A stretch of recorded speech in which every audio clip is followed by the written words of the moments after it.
Welcome to Challa Law's weekly Wednesday webinar. Let's get folks a chance to sign in and we'll get started. I hope you all had a great restful weekend and looking forward again to connecting with all of you. And thank you again for joining us. For those who join us every week, thank you for your continued support. And for those who are new, welcome to our, I always, even though it's a webinar, I like to think of it as our immigration community. So give it a couple of seconds and let's get started. As always, if you've got any questions, please place the questions in the Q&A, not in the chat. And we'll get to those at the end. And today we even have a guest speaker. So let's go ahead and get started with, there we go. There are different ways to connect with us. Please connect. I love hearing from you, either Facebook, Twitter, Instagram, YouTube, LinkedIn, or our Telegram community. If you've missed one of our webinars, you can check them out on YouTube. And we are continuously adding new content. We just uploaded some information on CSPA. And, you know, we'll be constantly updating it with different issues that you may have on the immigration process. So you can get the critical information you need to make decisions. In our agenda, we're going to talk about same or similar employment, ownership options, franchise benefits, and what you need to know. And then we'll have our Q&A. So same or similar requirement. We got a lot of questions about people that were worried about the same or similar requirement. Remember in AC21, the portability of permanent residence, after the I-140 is approved and after the I-45 has been pending for 180 days or longer, you can shift to a new job and still become a permanent resident using same or similar employment. And a tip I want to tell all of you is I understand that USCIS has probably received, you know, the perms from the DOL. So any of you that downgraded in October or November, you can try to premium process now. You have nothing to lose. If they don't have it, they will just reject it. So it's worth trying. And then you can leverage the 185, the AC21. So how do you prove same or similar? There are a variety of things that DOL, USCIS looks at. Not one in particular. So the SOC code, job duties, wages, skills, experience, and training. And they review the perm I-140 with the I-485J. So they're supposed to look at the totality of the circumstances or the information. So if you use AC21 to leave your sponsoring employer, can you be self-employed? Absolutely, as long as it's same or similar employment. And you have a legitimate business and job offer, you can file your I-485J yourself. You would sign both as the employee and the employer. Ownership options. So, you know, it's hard to start a business on your own. What's nice about franchises is it gives you a lot of support. And there are considerations you have to take on, you know, the liability, taxes, investment options, profit distribution. And so franchises really are a great way to do that because they're like a business in a box. They provide support, and we'll hear from Shekar Challa shortly as to what type of support we will get for franchises. So, Shekar, if I understand correctly, there's extensive support for new entrepreneurs. Yeah. Let me see where the Trying to use the full screen. Okay. Can you hear me? Yep. All right. Good morning, everybody. Good afternoon. I represent a franchising business here in Richmond. It's called the Transworld Business Advisors. It's based out of Fort Lauderdale in Florida. So it's a very old company, about a 50-year-old company. So definitely, they have a lot of support system available. So I'll talk more about it, but definitely, you have nothing to worry. We will guide you, walk you through. There's no pressure, unless you are happy with the business that you are interested in buying, you're happy with the financials, we'll just hang around and make sure that you're happy. And that's how it goes with Transworld. So right. And Shekar, his contact information will be shown later. He comes to this with, 30 plus odd years of business experience. He started a number of companies himself. He's, of course, been our COO from the very beginning, expanding our business globally and in new markets and so forth. So he's got a great understanding of the business side. And we wanted to do this together because a lot of times when I've worked with other brokers, they haven't understood the immigration side. So this way, it's kind of a holistic approach to your business ideas. So franchises usually give you a lot of extensive support. They give you guidance, training, and usually there is like a formula already put in place. So, and what's great is franchisors, they're required by the Federal Trade Commission to disclose everything about the franchise, so you can't be cheated. And Transworld, as Shekar said, has been in business for over 50 years, and they're global. And they've got one of the largest, they're award-winning, and they've got one of the largest databases. So we're going to show you a few today, and Shekar will show you some, but there's a lot more than what we're giving you examples of. So you need to have a CPA with franchise expertise. It's good to have a franchise attorney. And we have one that we know of that we've partnered with, an independent of Challa law, sometimes a realtor and franchising. And there's financing. And there's all sorts of financing options that we will talk about. Now, here are the common perm information that's, common perm occupations.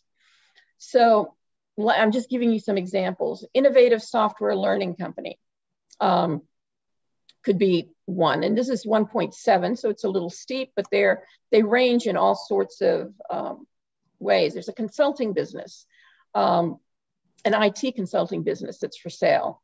And a lot of these will not only tell you managed IT services company, those are really hot. So managed IT services company is for when you have a small or medium business, you can't afford to have an IT support on hand. So you partner with these managed services where they take care of your entire IT needs for your business in terms of strategy, networking work, and a bunch of other things. So that could probably fit a lot of those occupations that we had discussed. Like I said, you can use various types of financing. You can leverage your 401k. You can also get SBA loans. And a lot of times franchisors will give you financing. And I think Transworld may also have some financing available. So this is just a recap about the H-1B season. Selections have already taken place. And remember last year they opened it up again because not all the ones that were selected were approved. So, or some of them were withdrawn. So there may be another selection process happening later on. And before we talk about the Q&A and crafting your immigration strategy, Shekar, why don't you show us some things about Transworld? All right, let me see if I can share my screen. let me do a stop share. Hold on. There we go. Okay.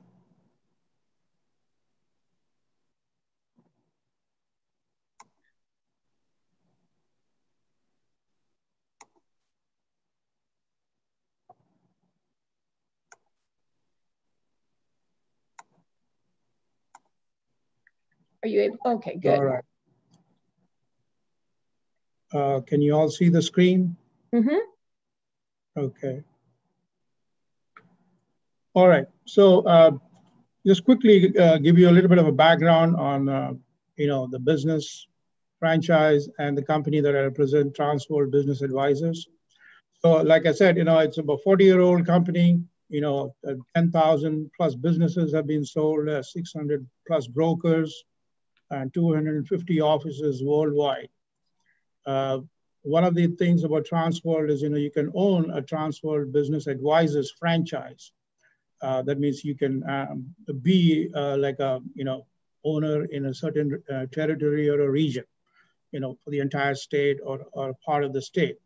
And then you can have a bunch of agents working under you to promote the business of Transworld, which is actually, looking which businesses are available for sale, which people who are interested in buying. So that itself is a business. So you can, think about that too. So Transworld Business Advisors focus on core concepts: the business brokerage, franchise consulting, and franchise development. So business brokerage obviously is somebody like me trying to help, buyers and sellers. Franchise consulting, if somebody wants to, if you have a product or a service that is doing very well, like for example in computers, you have a software product, you want to franchise that, we can, talk about that. We can do that. Just in order to not to stray away from it, but an example, like for example, if you have a restaurant that is doing very well and you want to franchise it, make it into nationwide, you can do that. So a lot of things can be done. And obviously franchise development in terms of, taking your franchise from 1 to 10 to 100, scaling up. So all those things can be done. Starting a business is a great thing. I remember September 2001, right after 9/11. I get up in the morning and Miss Lakshmi Challa says, I want to start my own law firm. I want to quit. I said, okay. I said, think about it for some time. I said, okay. So next day morning again. I said, all right. So that's how it goes. She had the gut feeling and she started it.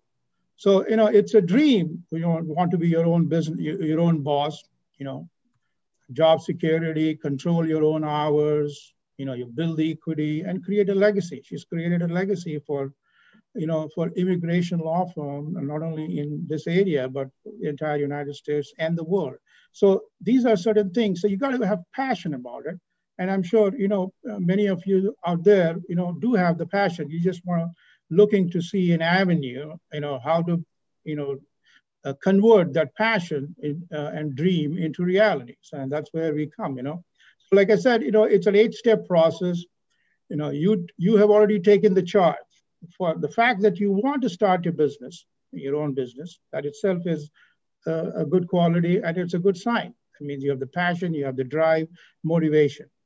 Then we'll, work with you, gather all the information about yourself, as to your net worth and all those things. So then we know what kind of businesses we can look for you, right? We'll educate you on the market, the business market in your area that you're interested in. We will do all the search. We will continue to refine the search and, revisit opportunities. As long as, we'll wait till you are happy with it, right? And once you're happy with it, a particular business, then we will also help you draft an offer and a contingency offer. Once you give an offer to a business, to somebody who's selling their business,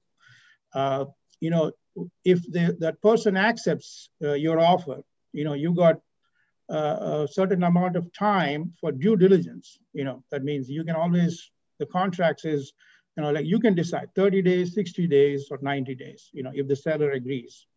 And so during the time, you actually observe the business, and still you have an option not to go further. So that's part of the business deal, all right?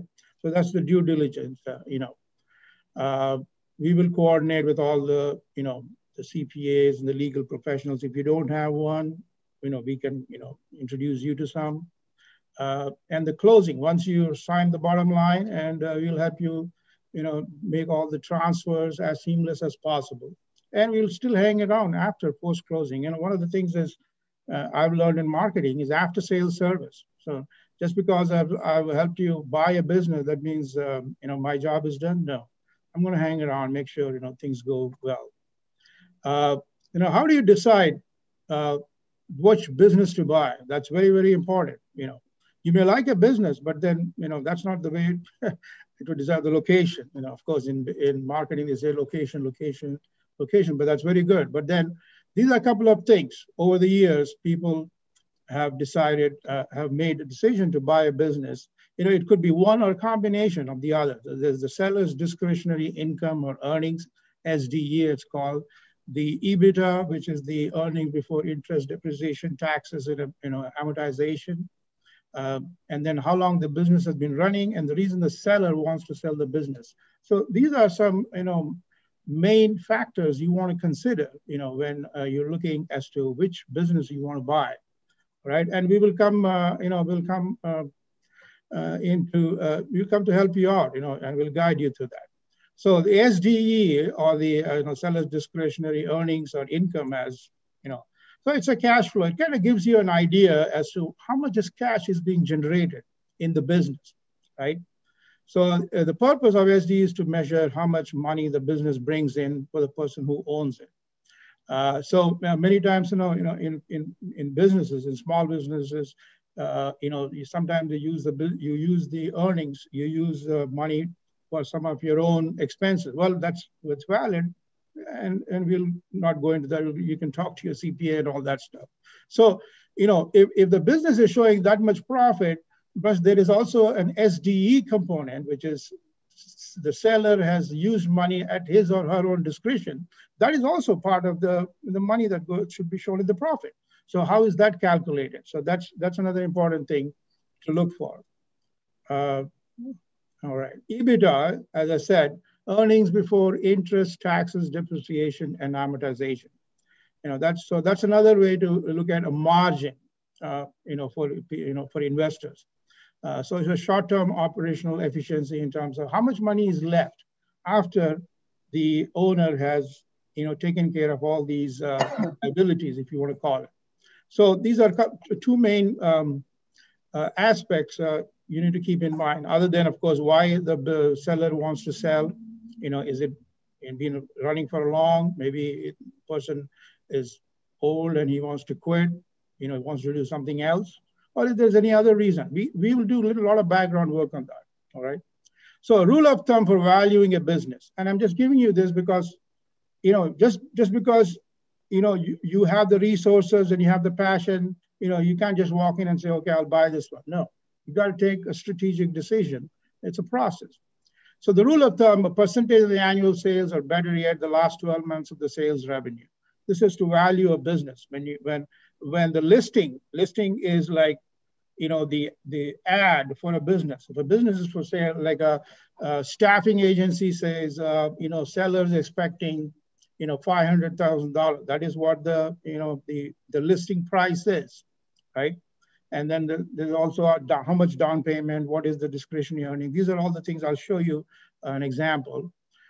So that's very important, looking at the annual sales the last 12 months. Another rule of thumb is the multiple of earnings, right? Against the SDE. So there is a formula. If you know the SDE, how many times of the SDE, the sales discretionary earnings, would the business be worth? So the number of calculations, and we can help you do all that stuff. Now, Transworld also has some franchise brands that you can actually own, right? So Experiment, I'm sure if you may have run into this. So it's a what do you call, a computer repair outlet. and it's very popular. Let me tell you that, very popular. So, it's a place where you can go in and repair your laptops, cell phones, and anything. So it's called Experiment. And there's one here in Glen Allen too, and that's up for sale right now. So that's one of the brands, franchises, franchise brands you can own, right? Is another one, Venture X. It's like, how you have a Gather, right? So if your perm code and your current business profile, suggests that, if this is a business, that this is a business to run businesses, right? So that's what this is. If that's what you have in one of the perm codes as a profile, then, it suits you. I just wanted to give you, a snapshot of, and how much time do I have, Lakshmi? You've got a couple of minutes. Okay. So now I'll talk about Transworld specifically is, I'm just showing you a shot of the portal. As you can see, we are, in about, 10 countries: Australia, Brazil, Canada, France, Italy, New Zealand, Portugal, South Africa, Spain, UK, and United States. These are the countries where we have official, representation. These are a couple of business categories that are there. I just put in that something are related, but I got a bunch of others also I can show you. So aviation, business, electronics, computer, internet related. There was security, and I'll show you some of those things. So, and I think when I looked on your site, a lot of those businesses, they say that it's portable. That means that it's not necessarily specific to the location. You can run that business anywhere. Yeah, I mean, there are all the consulting companies, the person who wants to sell may be located somewhere else physically, because that's where the address of the LLC or the S Corp or whatever it is. But then once you acquire, then you can move it to where you want to move it, because those are all, companies, services that you can provide from anywhere. Or if you don't want to move it, you can still leave it there, and then you work remotely, and just supervise once in a while. So that's possible too. So I went to our Transworld portal and, this morning or last night, and, looked up how many internet related businesses are for sale right now. So it shows 261, just internet related only. I just picked that out. 12% of business offer seller franchising of $100,000 or more. So that's a very important component. And I'll talk about seller financing shortly. And the top 10 lists in terms of seller financing has one from Brazil and one from Italy, and the rest are from United States. So Brazil is a wireless company, so it's a technology company. If somebody in that space, if it fits your perm code and, portability, and I leave it to your attorney on that. And Italy, of course, is photography. I just, I'm sure it won't, but. I'd be very interested in a franchise in Italy. Yeah, I know you will be. Thought you'd be interested in franchise in cooking in Italy or something. Yeah. Yeah, all right. So I just want to show you, I'll show you the portal once, but I just want to show you the listings. So computer and electronic businesses, business services, consulting businesses, communication businesses, internet related, startup business, security business, environment related. Those are all the different categories I thought could be related to you all in the audience. If it fits the perm code, they're all technology related. All right. So one of the important things I'm sure that there are people out there who probably have good amount of resource savings that you want to use, but you want to be very smart about how you want to use the money to invest. One of the things is, why use your money when you can get cheaper money from somewhere else, right? So that's one thing as a businessman or woman. I'm sure you have that in mind. Even if you're not a businessman or woman, that's one of the things we always will have, right? How can we protect our money that we owe, where the interest on that is more than if we borrow money from somewhere where the interest is low? The cost right, is and low. Especially now they're doing a lot of things with SBA loans, right, to stimulate SBA loans, PPP loans, and all these things, and so that's a whole different gamut altogether, but seller financing is what basically is a very great concept. Another one is to withdraw from your 401k. I'll talk a little bit about that. And of course, borrowing from your banks, credit unions, and friends and relatives. And you can also borrow against your 401k. Yeah, so I'm going to talk about that shortly. So as you can use your 401k to start or buy a business. All right, you can cash out or you can borrow against your 401k or use what's called ROBS, a rollover for business startups. Very popular these days, and it's popular for many reasons. Just a quick overview. So ROBS is rolling your 401k into new business funding without penalties. All right, if you want to borrow against your IRA, borrowing without fees for 60 days. You have 60 days you can borrow, and then you can, return it without any penalty. I'll talk about when you can avoid penalty. Or you can cash out your 401k funding, all right? So ROBS, rollovers as business startups, all right? So it's a very, very popular concept, and a lot of, financial advisors, and they're all promoting that, right? So you use your retirement funds to pay for a new business startup.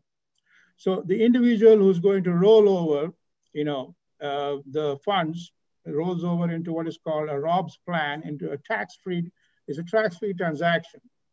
So you roll over into that particular plan, and your CPA will help you set it up. And when you roll over, and then you use that money, that asset, to purchase stock in the business that you're buying. Okay. So that's pretty, whether it's 401k or a traditional IRA into a new business without incurring any withdrawal or any early penalties.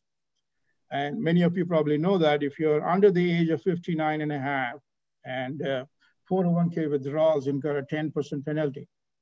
But that doesn't happen in ROBS. Well, just to clarify here, if you're under 59 and a half and you withdraw, you still get 60 days to return it, okay? But in ROBS, most of you are young entrepreneurs out there, probably 40s or, late 30s or mid 40s or whatever. So, hey, whatever 401k you have, you can roll over, use the ROBS. So that's the best thing to do. That's the only legal way you can use to buy to use retirement funds to buy a finance business, For example, as a combination of I think the sentence is missed there, but let's look at an example. So you can invest both a pre-tax and a Roth solo 401k money in a single LLC. So if 60% of the original investment comes from pre-tax funds and 40% came from Roth funds, so if pre-tax funds is the 401k, which is always pre-tax, right? So 60% of your money that you want to invest is from 401k and 40% is from the Roth, then 60% of the funds returned will go to the pre-tax sub-account, 40% will deposit on the Roth sub-account. So, just to give you an idea how the money is handled by the C, it's very legal, it's very popular, and this is being used a lot these days. Just to tell you what seller financing is basically the seller is like he acts as a bank.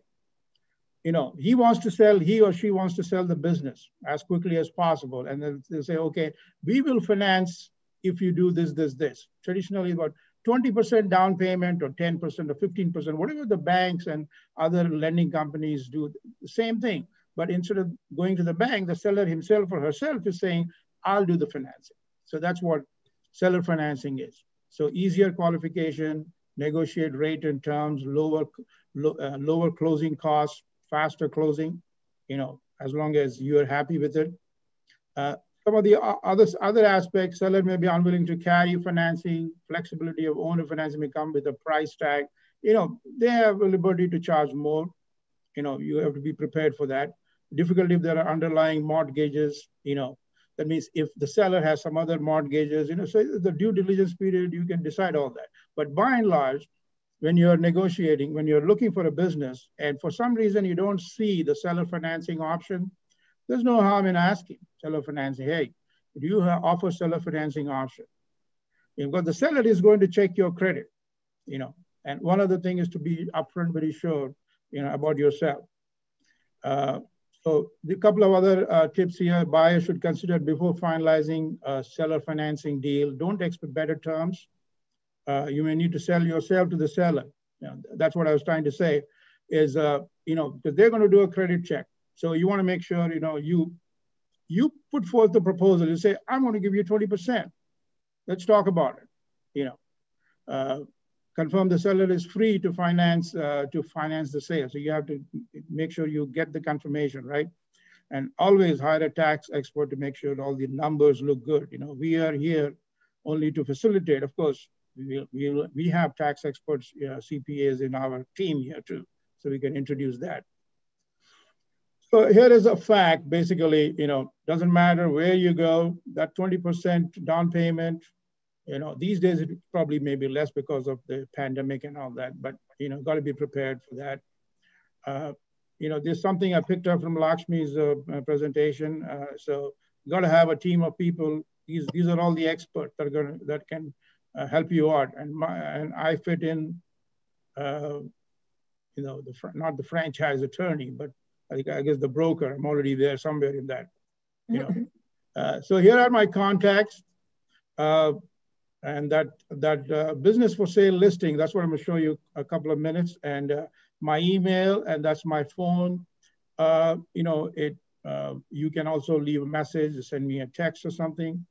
And one thing I wanna ask is, I'll show you the portal, and you'll get an email if you allow me to add your email ID to the portal, to the Transworld portal. Every Thursday, you'll get an email from me. Every Thursday, that's it, no more than that. And it lists all the businesses that are available for sale. Now, it may not fit your profile, but you can go in and do the search yourself. And that's what I'm gonna show you, all right? So if I have a minute, can you still see the screen? Okay, because sometimes the way the Zoom is, all right. So here is the portal. When you get an email from me, you'll see these are the businesses available for sale. If you click on one of those, let's say click on one of these. This is called a listing. All right. Let me take all these things on the side. This is a listing. So this is a listing. It describes the business have developed and partnered a key monitoring system, a unique key monitoring system that may be the most advanced available. I think this is one of the categories. I'll show you which one is that. This company has designed an efficient, cost-effective way to monitor key fluid, keg fluid. So typically this is what shows up. Price, $2,750,000, down payment to be decided. SDE is 0, total sales 0, Harris County, Texas. And here is the inventory value, fees, employees, years established, a new business, other business interests, categories in business, service, electronics. So that's typically how it is. So if you're interested, you click on more information and you put all your name and the details and comments, and then it'll, submit, and it'll come to me. And then that's how I'll reach you. Now, when you get an email from me, like I said, you'll have a list of all the business. You click one of these, any one of these, like I just clicked, right? Let me go back. We still see your PowerPoint. Oh, so.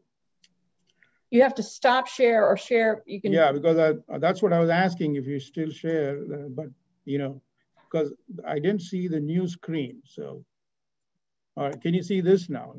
Yes. Okay. All right, let me start all over again then.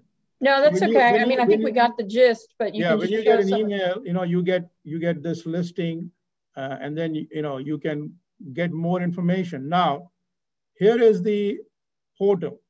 So United States, you don't have to select a state or a county. I selected electronics and computers, and let's go to. But there's I think somebody had asked earlier, is there finance? There's financial related. Yeah. There's finance. If that's what you're engineering. Related. Yeah, engineering, environment. So a whole bunch of things. So, so if you click on it, and then here comes, this search is only one page. Massachusetts tax return from startup mortgage company, relocatable, established title escrow, a merchant cash. So if you click on that, you'll get more information about the listing. All right. So one of the things, if you're interested, reach me out. So basically, I'll just take a minute. The thing is what you want to, if you have any preference, for example, as you saw here, right, when you're doing the search, United States, if you have a preference location, or if you have any preference in which state you want to look at it, all right? And obviously the area, which area of business you're interested in. And then here is the budget. I'd like to know what budget you have in mind. So I will use all these parameters and I'll do a search myself and I will send you a list of those and then we can go from there. So thanks for the opportunity. I look forward to working with you all. Thank you, Lakshmi, for the opportunity, and let me stop sharing my screen.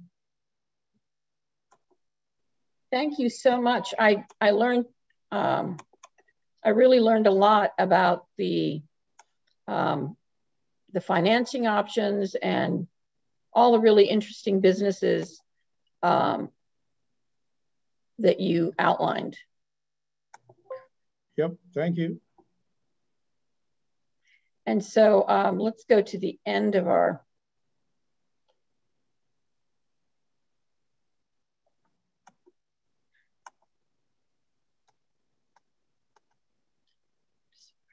there it is.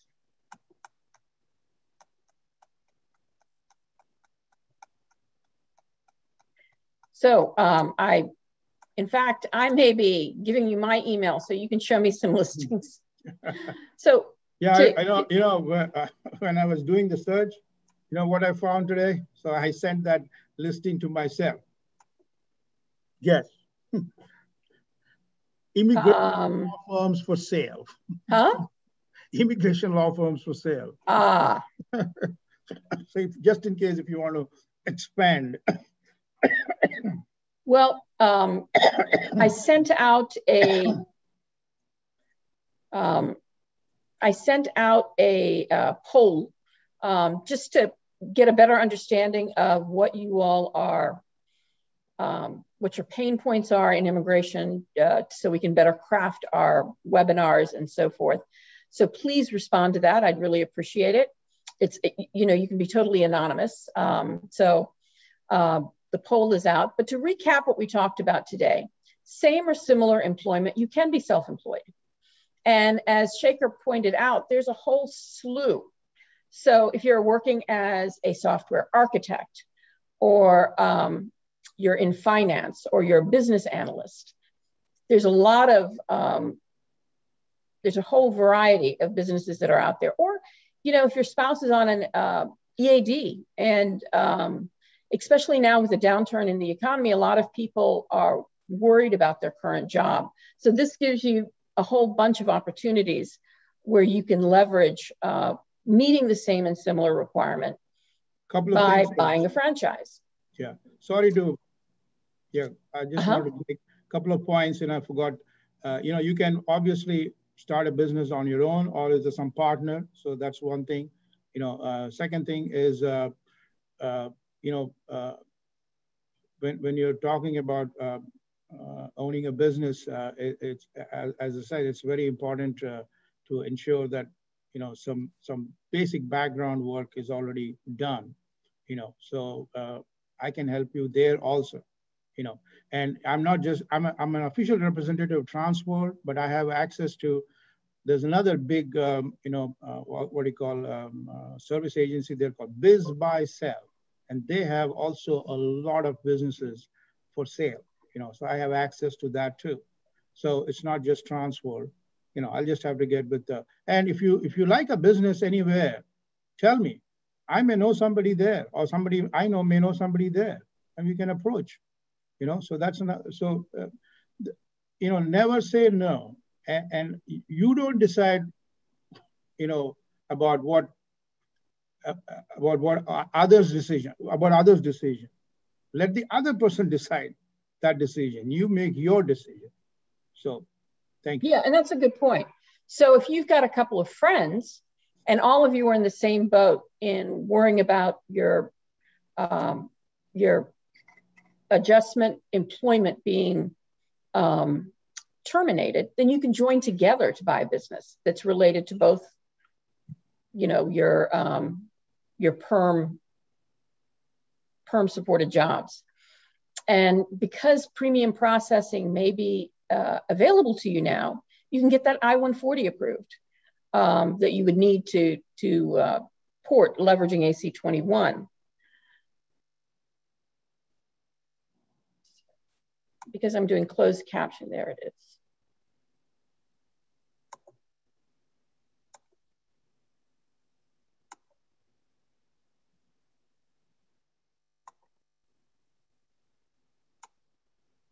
You can join us on our Challa chats forum. If you haven't joined, please join. It's a community where we all kind of talk about our immigration issues, and they've got the links that are set up. So I would love for you to join our Challa chat forum. I'm on them most weekends and evenings. So it's a great way to connect, and you can hear about other people's experiences as well. And the difference between most other immigration forums and our forum is it's, you've got the access to immigration professionals that will, clarify any issues or doubts people have. Again, connect with us on our various social media platforms.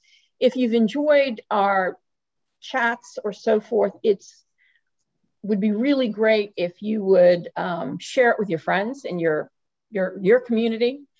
We're going to be uploading all sorts of resources on our YouTube channel, not just the webinars, but on small issues like CSPA or any new changes that are taking place. We'll be uploading something about RFEs, because as these new cap season petitions have been filed, we'll be doing that too. And if you ever have any questions, please email us at info@challalaw.com if there's something we haven't covered today. And again, subscribe. If you're hearing this live, please subscribe to our YouTube channel. So that way you get alerted when we have new videos that we upload, and share it with your friends. Or if you're listening to this on YouTube after the webinar, please subscribe if you found it helpful. Okay, and I thought, for some reason, I thought that there was a slide with your information, Shekar. I had my slide on with my information. Okay, and I think I thought the team had, but they put my link in the chat. Yes. The contacts in the chat. Yes. So the email is oh yeah, and they put the profile. Yeah. There as well, so you can see Shekar's profile, and you have his email in the chat. So let's go to the Q&A. All right. So the first one is a long question. The answer probably may be very simple. It's from Karthik Chillara. Last year in March 2020, my project was over and I could not find a new job due to COVID-19 emergency situation and no recruitments. Further, my H-1B visa got expired on March 31st, 2020. However, I switched to a new employer A, got my H-1B filed on March 31st, 2020. Presently, I have a H-1B visa application receipt number and H-1B case status shows received. My I-94 also got expired on April 10, 2020. Unfortunately, my H-1B visa case status received has not changed and did not receive any decision from the USCIS. Meanwhile, I have switched to employer B in the month of December 2020, who filed for my H-1B under bridge application. Mm-hmm. I got job through employer B, but I got RFE status for my second H-1B. In RFE status, I understand from employer B that they were asked to provide more information about my legal status. My query is, am I legal to stay in US and can continue with employer B pending approval of H-1B? Further, my employer A is asking me to leave by April. Okay, so can you repeat, it's a long question. Can you repeat the Yes. first part of the question? He filed for an extension. He presently has my receipt number. Yeah, I switched to employer A, got my H-1B filed on 31st March. Presently is March 2020. Presently, I have a H-1B visa application receipt number and H-1B case status shows received. My I-94 also got expired on April 10, 2020. Unfortunately, my H-1B case status received has not changed and did not receive any decision from USCIS. So that's all about employer A. Yeah, no, I got employer B. It's really strange that it's been pending for that long. You may want to send us more details. Send me some details at info@challalaw.com, and then we can take a look at it and see how we can assist you. Because it is, as long as you filed a timely either change of employer or extension before your I-94 expired, then you're in a status authorized by the Attorney General. What I don't understand is, why it's still pending. So send us an email and I'll be happy to take a look at it. And I wanted to ask just a quick question for the attendees. Raise your hand if this is the first time you're attending our webinar. Raise your hand if this is the first time you're attending our webinar. I just wanted to see how many newbies we had.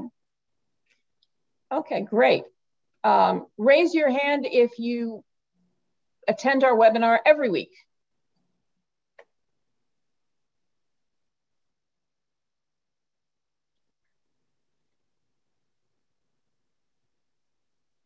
Okay, and then don't forget the poll. We'd really like it if you fill out the poll. What's the next question, Shekar?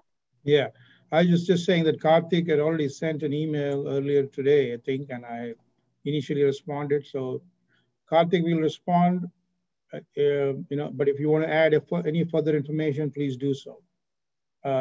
Next one is from an AA. AA is anonymous attendee. I just want to make sure I qualify that AA term. So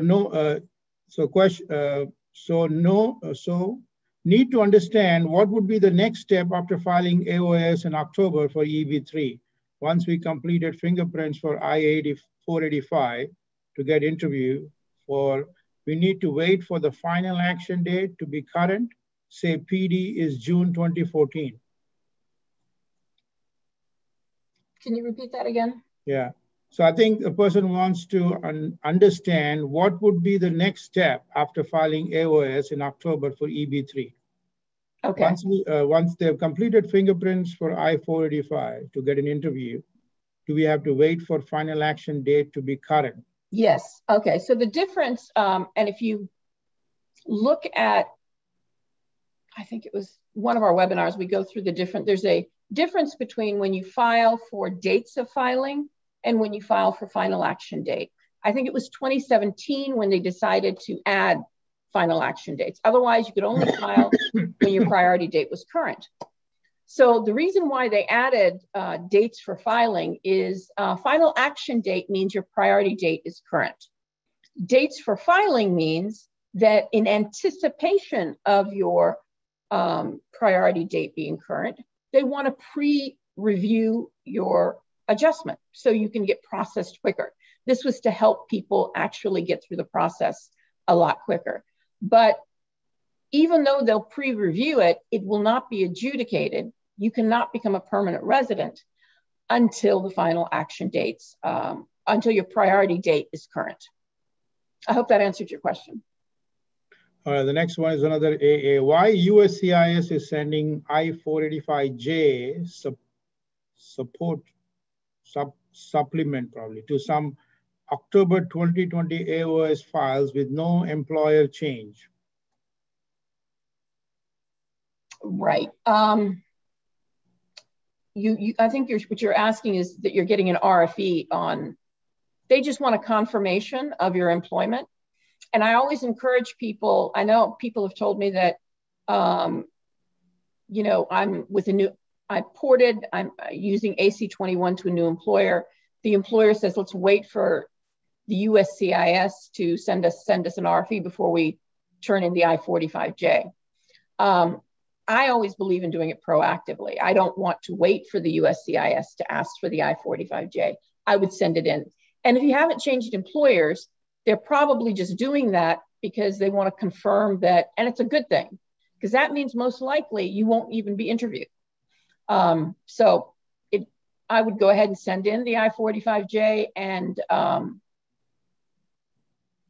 like I said, that way you can get, your processing can get continued.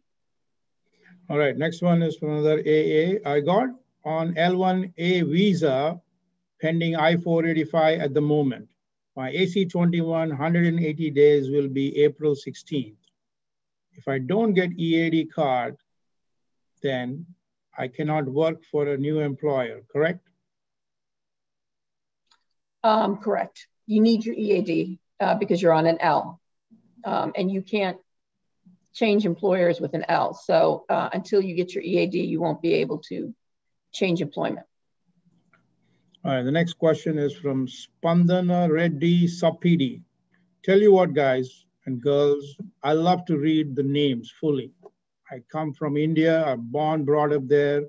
Although I lived in the United States now more than in India, I love to read names, all kinds of names. I've lived all over India, north, south, east, west, central. So love to be here. And there's a new person, welcome. Hello, can you please guide me on the situation? My F1 visa expired in August 2019 right now. I'm on PhD CPT and my H1B got picked up in this 2022 lottery. All right. Congratulations. Mr. Reddy, yeah, Spandana Reddy, maybe, sorry, go ahead. So I guess what's your question?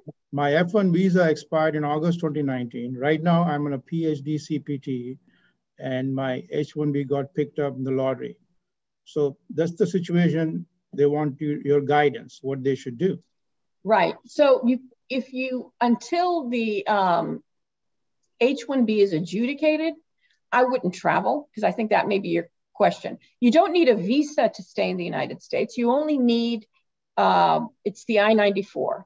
And so when a couple of things, since your H1B was picked up, when it's approved for an October 1st start date. But because you're on a CPT, you're eligible for cap gap, which means you can continue working on your CPT until October 1st, at which time you'll be on an H1B. After your petition is approved and you want to travel, since your visa is not valid, you have a couple of options. If you don't want to process out of India, you can process out of Mexico.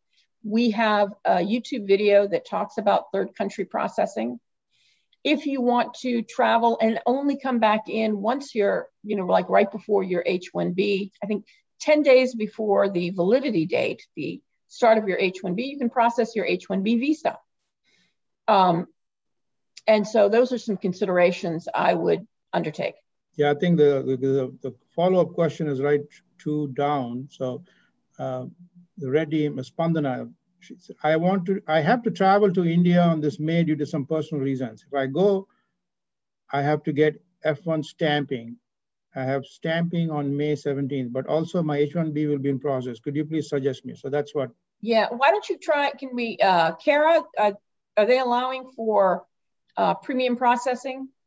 If you were on the line, my team will, because that would be one, if you get it approved, then, and you take a confirmation of employment letter, then you can travel. But if you travel before it's approved, then what will happen is they will approve the underlying petition, but they won't approve the change of status. So the H1 will get approved, but because you're not in the country, the change of status would not get approved. So you would have to process an H1B visa and re-enter the United States before the H1B can be effective. All right. Next one is from AA. Hello, thank you for the webinar today. Quick question. Can someone on H-1B visa also own a franchise? Are there any legal issues? Well, you can, anyone on an H-1 can undertake passive investment. In order to work at the franchise, you have to have work. You can only work for, your H-1B employer. Now, H's can transfer to work for a company that they own.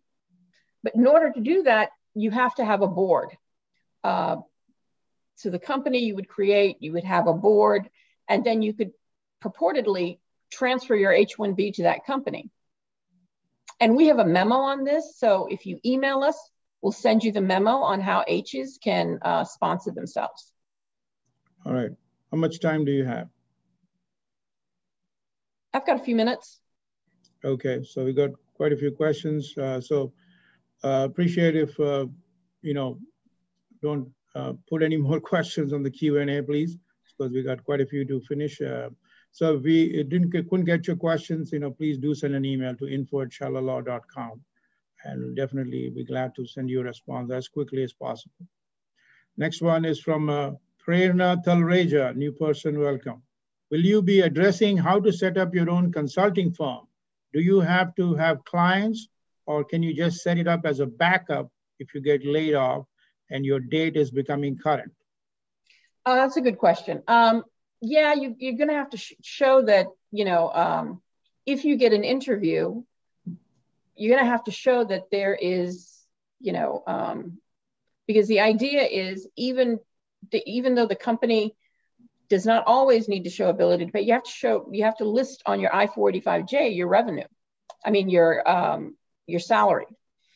And so they're going to want to make sure that you're a bona fide entity and that you are active. So you can't just set up a company, a shell company, and use that for AC21.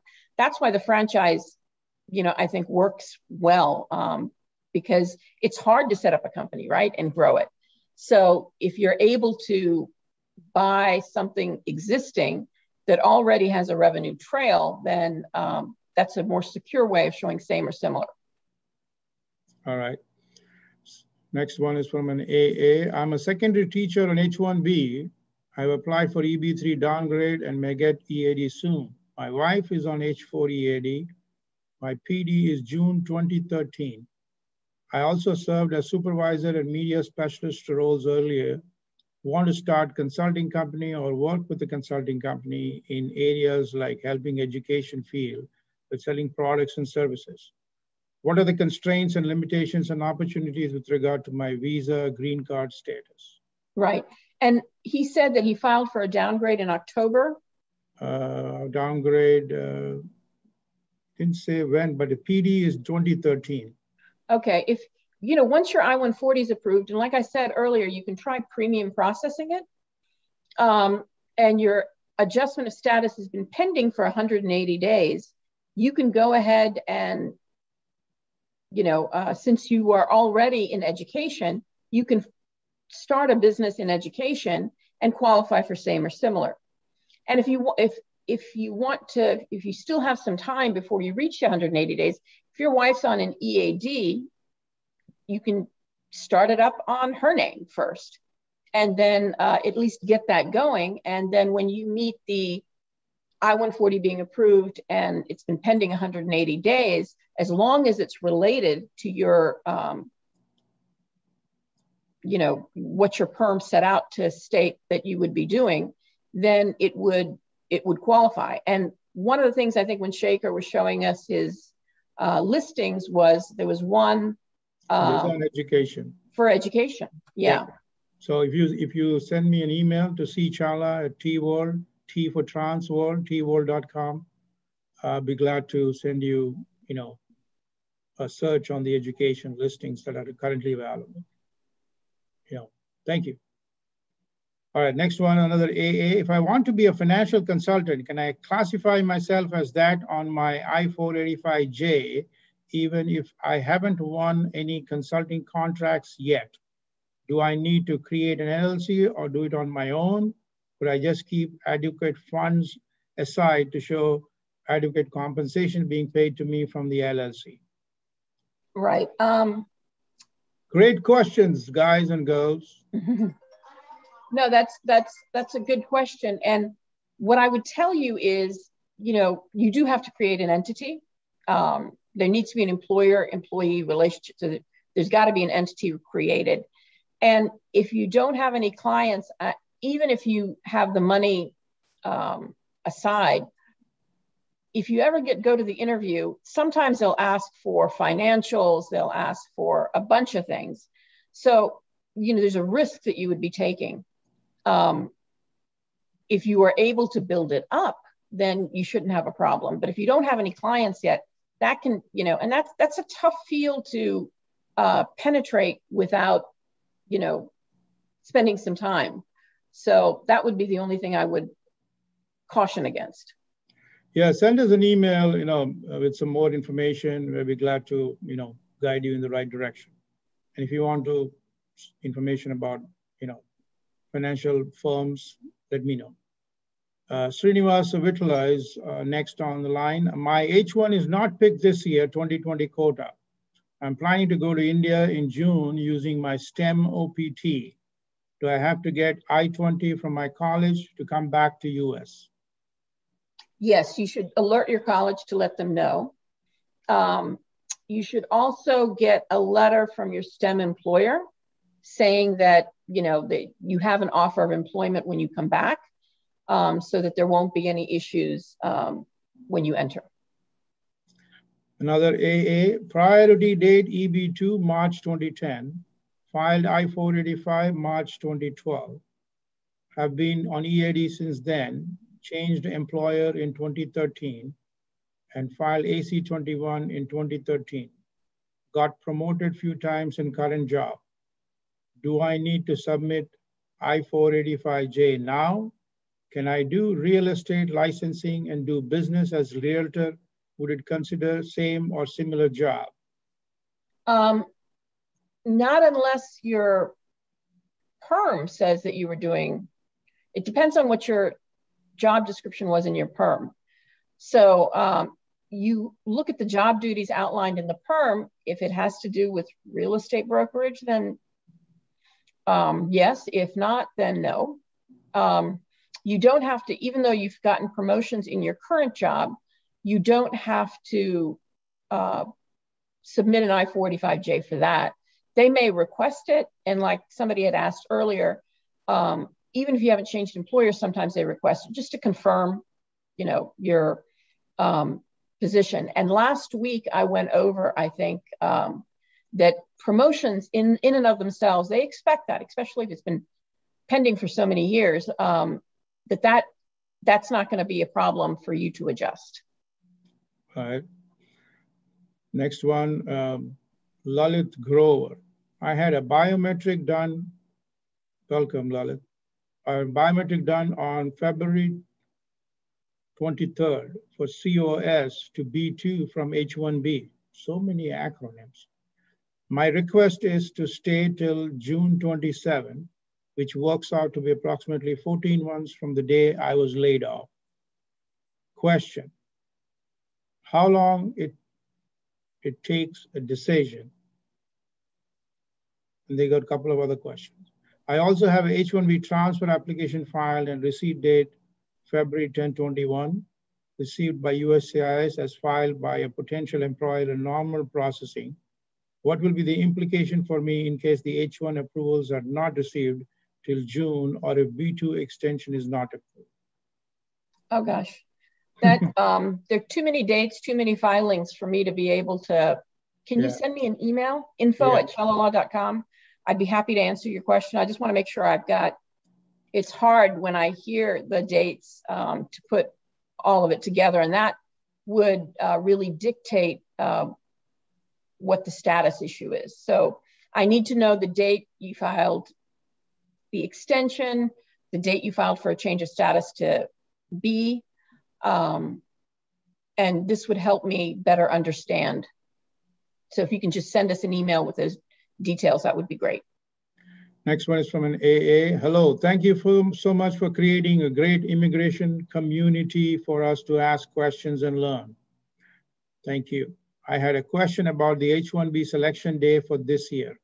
My current status says submitted on the H-1B portal. Do they usually take until the end of the day to change our status in the portal? Thank you again. Yeah, USCIS has stated that the selection for at least the first part one has been completed.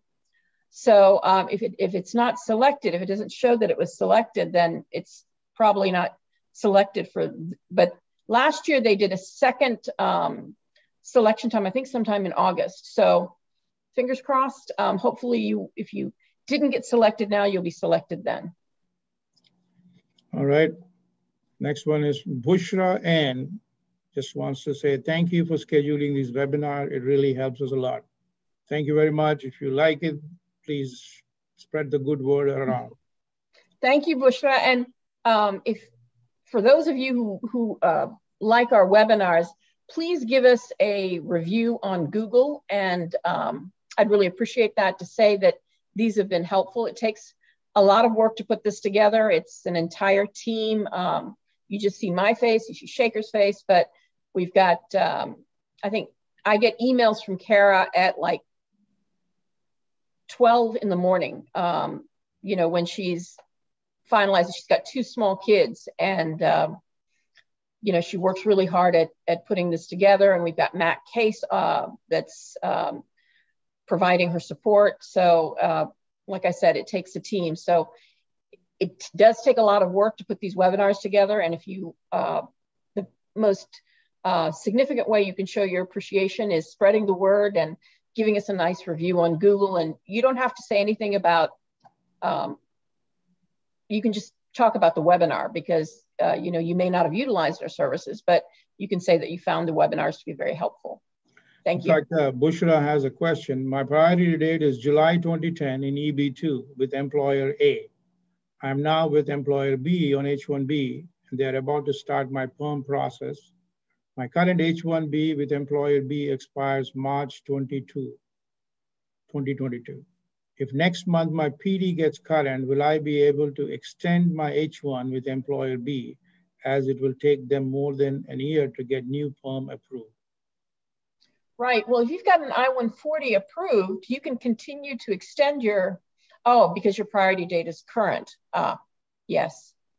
But if you've changed employers, you can still, I think you just have to explain that when you file for an extension, that even though your priority date is current, that you have to undergo a new perm process because you've changed employers. And that is why you want to leverage the extension. You can try that. The next one is from Sachin VK. Welcome, Sachin. I have a question about I-485 filing. Let's say if my date becomes current in October 2021 bulletin, and I start filing I-485 for me as well as for my family, 2 kids and wife. My question is about travel, as my wife needs to travel back to India in mid-October. So is it mandatory for me to get the package out to USCIS before she can travel? Do I need to wait for getting I-485 receipt before she can travel out? Keep in mind that she does not have a valid H-4 visa, which she can use for travel. She can plan to come back to US before the fingerprinting appointment in case it comes soon. So when you're on an H or an L, or a dependent of an H or an L, you have dual intent. So you don't have to wait for, you can travel on your H-1B or H-4 visa, or you can travel on your AP. So you don't have to wait for receipt notice before you travel. She does need to be in the United States when you file. But, you know, she can travel afterwards. And even though her H-4 visa has expired, she could probably do Dropbox. And if you can put up the link of our webinar that we did on Dropbox instructions, then you can, you know, look at that, and he'll give you a link exactly to where Dropbox is listed, and it tells you how you can do that. As long as her visa, had expired within a certain period, you're eligible for Dropbox. And as long as she got the visa in the same country. All right. Karthik, thank you for your words. I look forward to receiving that email. Next one, an anonymous attendee. Can we register a startup when I am on H-1B? Yeah, you can register. Remember, you can be a passive investor on an H-1B. You can't be an active investor. So, just like you invest in your 401k, you can invest in a business, but you've got to demonstrate that somebody else is running it. So let's say your spouse is on an H-4 EAD. You can set up the business in their name, or you can be a partner, but you can be a passive partner and show that they are running it. And another thing you can do is, like I said, H-1Bs can be self-employed. The only thing is you have to have a board. There are very specific requirements for that. But you can be a passive investor. So you can set up an entity. So just to clarify, I think, let me make sure I understand too. So the person can register an SCC, an LLC, a name, a business name, have the spouse as the main or another partner if the person is a single, and then can put his or her name also as a, a managing member? No, you can't put a managing member. Yeah, he can have ownership in it. He can invest in it. Yeah, so but he cannot be an active participant in it. So the person, you can register, go to the SCC website or whichever state you are. I'm talking about Virginia. You can register a name. You can buy a URL, right? All those things. You register a name, they will ask you who's the owner, so you can put your spouse's name or another partner address and all that. And there'll be also a registered agent. The same person can be the registered agent who's the owner, right? So all that. And then as far as you are concerned, then in your articles of association or whatever, that's where you can put some details about you as being a co-owner, right? Or whatever percentage of ownership. Yeah, and you can, like I said, H-1Bs can sponsor themselves, but there are very certain requirements for that. And if you email us, we'll send you the memo on how you can do that. All right, I'd like to receive all those memos too. All right, Sri Kumar, next. Thanks a lot, Lakshmi and Shekar, for your time. I'm planning to switch my employer after I receive my EAD using AC21. New job will be similar to the one I filed in PERM. My question is on pay. Are there any guidelines on the pay I should be getting from the new employer? Right, and so next week, our topic is going to be the new adjustment guidelines. This is something that President Trump put in place before he left office, or his administration put in place. So I don't know whether they're going to review it based on those guidelines or they're going to review it based on, historically the existing guidelines. I'm currently trying to alert the White House that, hey, these guidelines are out there, because they slipped a lot of these new regulations in before they left. And so if you watch next week, and tell your friends, because this is really important, next week is going to be a very critical webinar for those people who are in the adjustment of status, because what the USCIS did was they issued guidelines saying that giving the USCIS great discretion on issues like pay,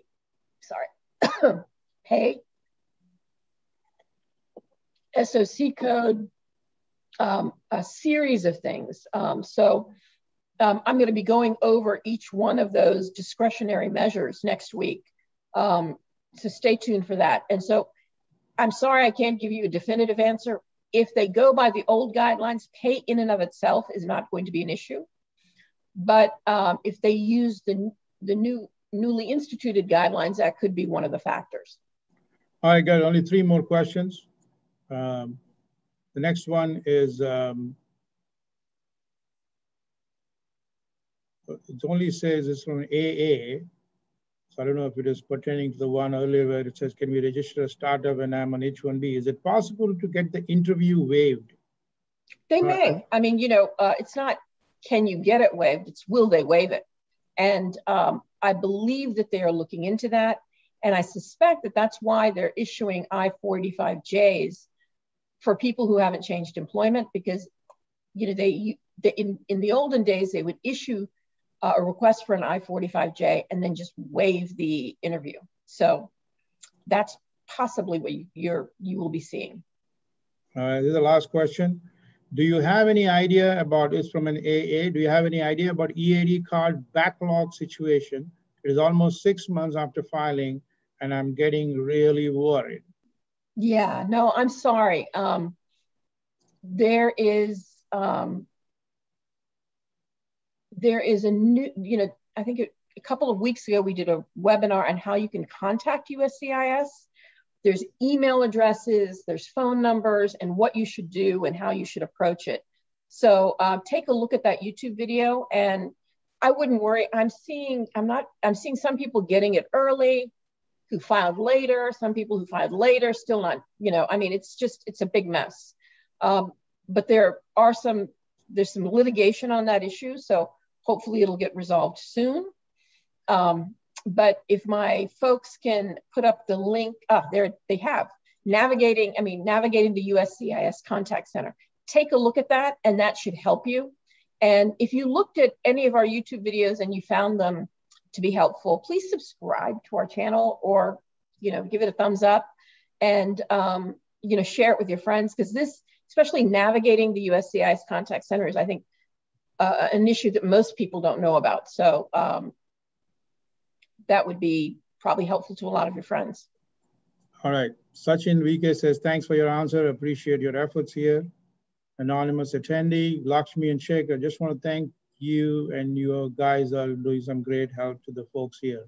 Thank you, everybody. You're welcome. Yeah. And like I said, they put the Google review link on there. So if you like this, I don't want you to do a Google review if you don't like it, but if you like it, I would really appreciate showing us some love on Google.